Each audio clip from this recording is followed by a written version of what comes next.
好的，那看看今天小朗给大伙带来一个全新合金弹头插带的2R 版啊。这个版本呢，其实也没什么大不了啊，毕竟是插带的延伸啊。我们看看啊，操作者呢是来自于我们的这个 China 星辰。这个视频呢，其实就是打一个速通，好久没有给大家伙做这个合金弹头类的视频了。那现在呢，合金弹头1、2插。啊，什么这个2代的改版、叉代的改版啊，包括像什么3代的各种改版、4代、5代，甚至是6代、7代，还有合金弹头叉啊等等，包括合金弹头的 A 啊，也就是 GBA 上的版本，以及各种乱码七糟版，还有这个3D 版的啊。总体来讲呢，多是多，玩法解说也差不多了啊，什么摊分啊，什么速通啊，什么2进、3进、4进、5进的啊，各种啊，就是太多。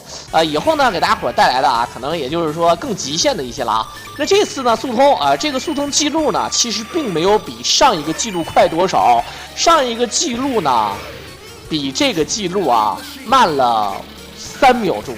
而且准确来说呢，应该是2秒多以内啊，因为咱们按照1000毫秒来算是1秒的话呢，它是就慢了10几毫秒啊，900多啊，哎，900多，应该说是900多毫秒啊，也就是2秒多以内啊，也就是说这个速度呢，很多人说那也快不了太多啊，但是呢啊，激流勇进，对吧？对吧？不进你则退啊，是不是？你快1秒，它也是快，你越往后快的越难啊。可以看到这个作为8级难度啊，这个BOSS 血量非常的厚啊，咱们是把所有的这个扔手雷啊，全都扔到了 BOSS 身上，然后利用这个骆驼啊一顿突啊，直接就把这个阿拉伯王子给搞定了啊，举了个小白旗儿啊。好 ，OK， 一个傻干，然后直接顶这个，你看可以看，哇，这个伤害，顶爆了之后呢，就往回走啊。这个自爆这个载具啊，包括坦克啊也是可以的啊，飞机啊等等啊，自爆坦克呢，这个骆驼呢更有意思啊，往前冲有一个持续的伤害。那这里面可以看到啊，咱们有一个傻干。有好多的这个玩家，大家伙都了解啊。这个首先呢，就是要背板，速通呢是最考验背板的这个玩法了啊，这个没有之一。速通呢，就是说我背板，我就是你别跟我说什么啊，这个什么隐藏的那个什么，我没有用，我主要的目的就是快，我甚至为了快呢，都可以死人儿。啊，我可以死命的啊，那是另外一种玩法啊。这速通也有2种玩法，一种玩法呢，我可以死命，甚至是接臂。但是呢，这个好像主流的这个评审平台啊，并不是特别满意啊。也就是说，他认为如果你死命的话呢，是就不是我们挑战速通的玩法。挑战速通玩法呢，要你不死命。但是其实呢，大家伙都了解啊，真正那些高手，他即便是死命啊，他想不死他就不死，他只不过呢是想要更快。如果要是死命和不死命，死命的话会更快一些，那你肯定会觉得死命更好一些，对吧？但是这里面跟大家伙说啊，但是合金弹头呢，死命呢，因为每一次死命啊会重置你的手榴弹，会给你免费10颗手榴弹啊。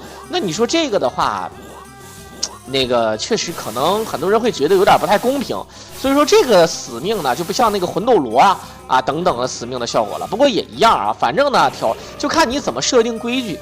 对吧？你比如说，你上《三国战记》，如果你死命的话，理论上来讲，那肯定是慢。你只要死命，肯定是慢，啊，这个《三国战记》的话啊，因为它不像这个，它不给你说死命了给你雷，它除了给你血，或者说给你接臂了之后给你一些小道具啊，剩下的就没有啥。而且合金弹头接臂之后也会给你一些补给道具啊，比如说 Harry Machine Gun 啊，对吧？但是《三国战记》呢，也死命的话呢，如果要是《三国战记》比赛死命，那就废了。《三国战记》比赛死命的话会扣分啊，对吧？啊，会扣分包括你这个单秒和秒也会扣分。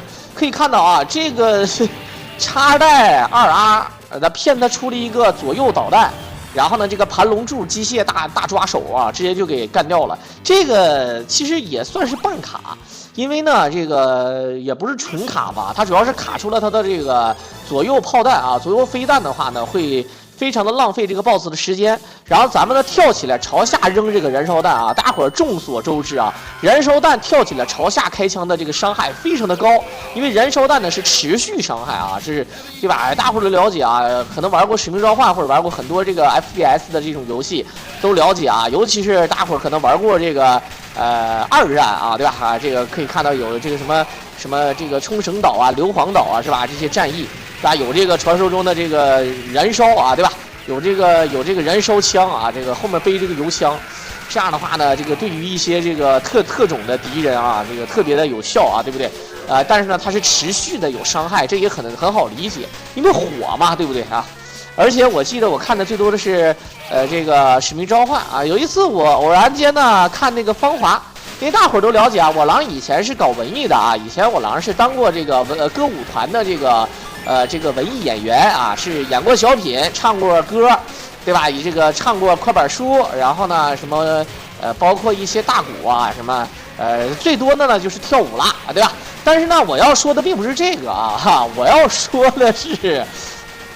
那这个可就不是跟你嘻嘻哈哈的了啊！那这个，那你郎是会的多啊，但是那个意义不大啊，意义不大。好，这里面连续的这个往前突啊，但是我个人感觉呢，主要还是好，这边连续的往右边蹭一蹭啊。这个直升飞机是属于特种直升飞机啊，它不像原本只会扔手榴弹，它是会平面跟你发射导弹，然后呢伤害伤害谈不上啊，就是它的这个防御力特别的高。好，96号飞船啊，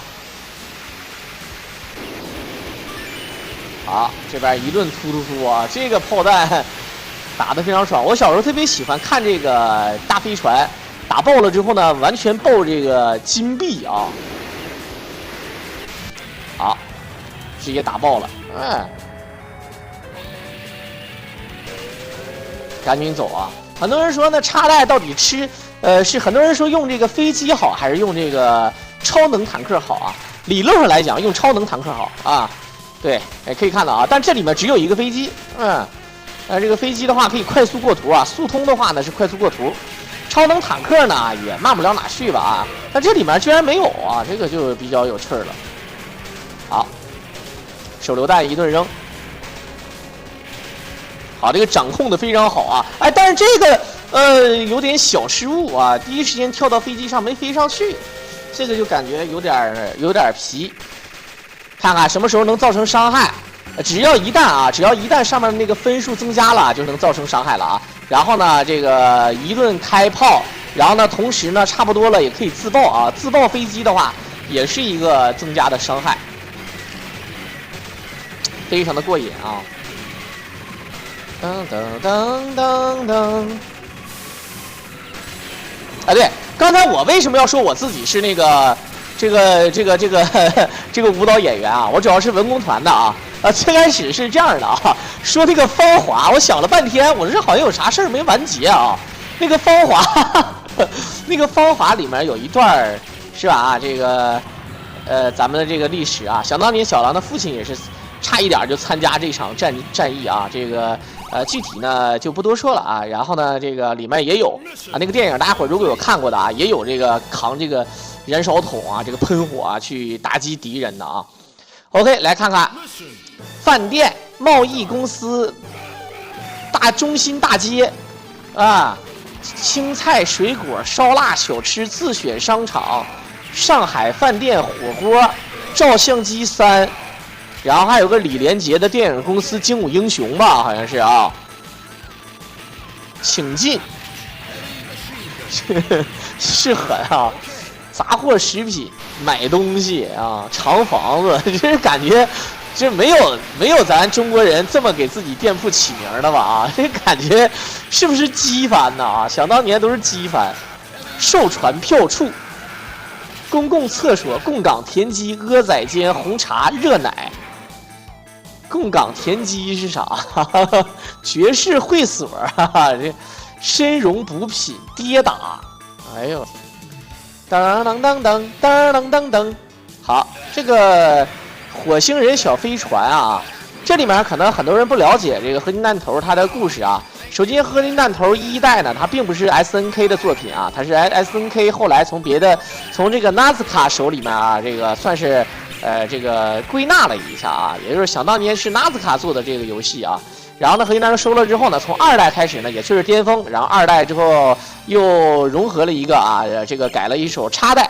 插带之后呢，又是3代啊，3代我认为剧情上也是巅峰啊。2代呢，有点像这个96年的一部特别牛的电影啊，叫做这个《独立日》啊，对吧？啊，大家伙都了解啊。这个《独立日》也有2啊，《独立日2》呢，我相信感觉有点抄，也不叫抄袭吧啊，感觉。好，可以这个看着，这是最弱 BOSS 啊，没有之一。对于高手来说，这关的 BOSS 就感觉跟闹着玩似的啊。有2个形态啊，小短炮，有点像《赤羽兽要塞》的第3关的小短炮。然后呢，有一个大巨炮啊，巨炮打掉了就死了，而且非常的简单啊，就感觉好像他没有多少血似的啊。好，咔咔就是干啊，成天火车站。直接第5关，可以看到速度非常快啊，仅仅用了10分钟啊，就第5关。开局利用这个无敌时间往前冲啊。好，这个2代的剧情和叉代的剧情是一样的啊，主要就是跟独立日差不多啊，都是这个外星人呢，这个来入侵这个地球啊。这里面咱们讲的是这个火星人啊，这个火星人呢，这个也是满足了这个传说中的这个章鱼的这种外星人的形象啊。咱们对外星人的形象呢，一般来讲啊，就是小灰人啊，小灰人或者是八爪鱼，对吧？这个因为有科学家说嘛，说这个八爪鱼啊不像是地球上的生物啊。其实最不像地球上的生物呢，我个人感觉啊，不应该是八爪鱼，应该是昆虫啊。当然这个八爪鱼呢也确实是啊，它智商也非常聪明啊。这个不过呢，最近几年呢，又有人证明这个年菌啊，作为一个有点像微生物一样的年菌啊，它是非常聪明的啊。包括这个据说这个东京地铁啊，它都完整的都能给画出来啊，都能给你规划好。所以说这东西没法说，就好比很多人知道这个病毒是不是生命呢，对吧？它由于太小了，小到几乎有点量子，有点微观形态了啊。但是这个病毒呢，非常的小啊，对吧？非常的小，但是它能入侵人体。比如说大家伙熟知的新冠病毒啊，比如说像现在这个都比较流行的啊，这个小孩子非常喜欢得啊，什么支原体啊，支原体病毒，包括什么甲流啊、乙流啊。啊，对吧 ？EB 呀，什么各种啊，对吧？包括这个艾滋病那等等，那这些病毒啊，它这个比细胞还小啊，对吧？这很小的东西，它为什么能传染人呢？而且它还会变异啊，还会变种啊，对吧？这个也是这个人类的克星之一啊，也是人类灭亡的一种手段啊，就是据说是人类灭亡的可能原因之一啊。当然呢，也不一定会灭亡啊，因为这个病毒呢。它也要生存，像以前非常凶狠的病毒呢，比如说埃博拉病毒啊，或者说这个什么啊，可能它稍微傻一点，但最近呢也不敢说。但是这个艾滋病病毒呢，现在可能已经没那么危险了，不太致命了啊。就是它也想生存，它不想在宿主身上啊得了就死，死了就没法传染了嘛，对吧？因为它离开人体之后呢，就可能会迅速的就无法保存、无法生存嘛，对吧？这个包括像新冠啊，对吧？大家伙都了解啊，这个也是会。变弱啊，所以说咱们现在变成这个样子嘛，对不对啊？当然这个病毒呢，其实我想起了，想当年小的时候，我第一次接触病毒，并不是我小时候就哪有说什么感冒病毒，什么这个病毒那病毒，感冒了发烧了就打个吊瓶，什么这个霉素那个霉素就完事儿了啊，对吧？啊就好了啊。现在呢又得分很多种啊，比如说甲流、乙流的奥司他韦，然后支原体就是阿奇霉素，对吧？啊，就各种是吧？你新冠了就莲花清瘟，就反正是这个情况啊，有特效药，以前就是打吊瓶退烧了啊，好了啊，完事儿，对吧？这个版本变了啊，时代变了啊，这个版本更新了。这个比如说以前我们都是 Windows 95、98，后来呢 XP 完了之后呢 Win 7啊，这其他的版本就不说了啊，什么 Windows 2000呐，什么之类的啊，这就不说了啊，对吧？还有 Windows 8、Windows 9，现在 Windows 10还有11，对吧？这个等等啊，这版本不一样，对吧？版本不一样，一代版本一代神，这样有的版本可能中病毒非常容易啊，病毒木马。现在虽然说也有，但是病毒也不致命了啊，因为一旦把你的这个整垮了，你就难受了。现在有很多流氓软件啊，给你弹窗。其实想想啊，电脑的病毒它就非常的小啊，你看电脑病毒，对吧？甚至小到几 K 的。我记得以前我狼也当过这个，对吧？黑客啊，当时我们自诩自己是红客联盟啊，在早年期间我狼是有点技术的啊，现在呢就是纯傻懒子啊，我就不说了啊。想当年还入侵个什么网站啊，那时候它的源代码都是什么 ASP 呀，对吧？这个然后呢可以报库啊，报它的数据库，报它的管理后台，然后呢用弱口令或者密码破解工具，然后呢这个得到它权限之后呢，从后台上传一个 shell。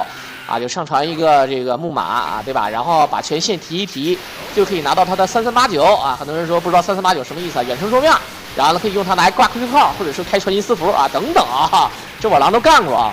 然后呢，你像那个 Shell 啊，那个病毒啊，那个小木马，它做提悬也好，怎么也好，它就非常的小啊，就几 K 啊，对吧？10几 K， 哎，就非常小的一个病毒。你比如说咱们现在看个电影。对吧？咱就不说什么蓝光的啊，你看个电影怎么地也得几百 MB， 甚至对吧？现在你要看蓝光的，那还有几十 G 的啊，甚至还有上百 G 的啊，我就不多说了啊，什么8K 啊，什么4K 资源啊，是吧？对吧？这个懂得都懂啊，有的电脑都放不出来。你像那玩意儿，它就是变态，对不对？那玩意儿它就是变态啊！那你几十 KB 的小玩意儿就可以改变这一个电脑整个它的系统，它的这个命运，对吧？可以为你所用，是吧？而且还可以用你来做传播呀，啊，对吧？拿你做传播，你局域网里面我们再想想办法再提悬啊，对吧？哎，想一想办法再入侵你的局域网，然后把权限提上去，把指读呢变成可以这个写入或者说是完全控制等等啊，那就相当变态了。然后。对吧啊，然后再利用你的这个身份呢，再骗取一些东西，其实跟现在的电子诈骗呢，都差不多。那现在咱们都知道啊，众所周知都是 AI 时代了，对吧？现在有 AI 模仿你的声音，模仿你的脸，甚至是动态的啊，对吧？完全没有问题。甚至你的性格呢，它可以通过你的一些暴露的文章呢，去模拟出来，然后怎么去说啊，那提升可信度。那这现在这未来这真的是越来越变态了啊！实话实说啊。所以说呢，在某种意义上呢，这个也安全也不安全，以后没法说啊，对吧？大伙儿都注意注意啊，到时候没准这个是吧？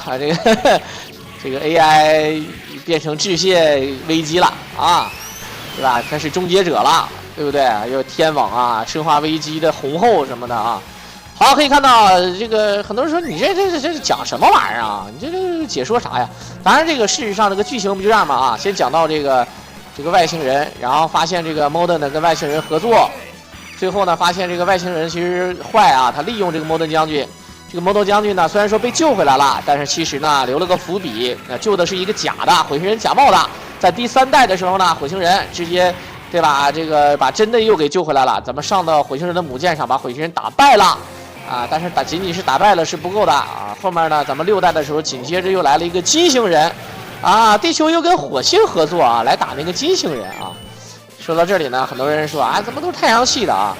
说到底啊，如果真的有一些外这个星系的人来到咱们这个太阳系里面去为非作歹，有他那个科技，我实话实说啊，那地球人以现在这个0.7级的文明啊，基本上是没有任何的办法对咱们对吧对他造成威胁的啊，就像那个什么3体似的啊，就是生虐你。除非你利用这个什么黑暗森林法则啊，对吧？这个就不说了啊，哈哈，这又开始大流了啊。当然这个剧情也是一样啊。那你金星其实也被称为地球的姊妹星啊，比地球稍微小一点点，质量轻一点点啊。据说这多少亿年前有可能会有生命啊，因为这个它现在都已经温室效应了，但是这玩意儿也都是猜测啊，谁也感觉不到。这个以前前苏联呢都是发射过这个卫星啊，甚至是着陆在金星上啊，但是由于呢这个温度太高，以至于啊这个待了不长时间啊就融化掉了啊。这个因为据说呢铅呢在那个金星上都会很快就融化，